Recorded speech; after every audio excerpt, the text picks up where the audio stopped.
Praise the lord. వాక్య ధ్యానం 4వ కీర్తన. నా నీతికి ఆధారమగు దేవా, నేను మొరపెట్టునప్పుడు నాకుత్తరమిమ్ము.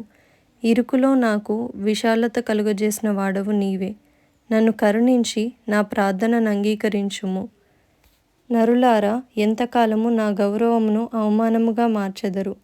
ఎంతకాలము వ్యర్థమైన దానిని ప్రేమించెదరు? ఎంతకాలము అబద్ధమైన వాటిని వెదకెదరు? యెహోవా తన భక్తులను తనకు ఏర్పరచుకొనుచున్నాడని తెలుసుకొనుడి.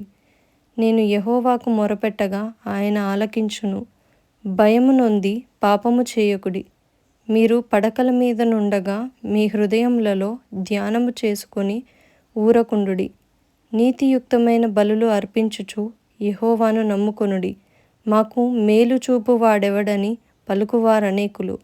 యెహోవా, నీ సన్నిధి కాంతి మా మీద ప్రకాశింపజేయుము. వారి ధాన్య ద్రాక్షారసములు విస్తరించిన నాటి సంతోషము కంటే అధికమైన సంతోషము నీవు నా హృదయములో పుట్టించితివి. యెహోవా, నెమ్మదితో పండుకొని నిద్రపోవుదును. నేను ఒంటరిగా నుండినను నీవే నన్ను సురక్షితముగా నివసింపజేయుదువు. ఆమేన్.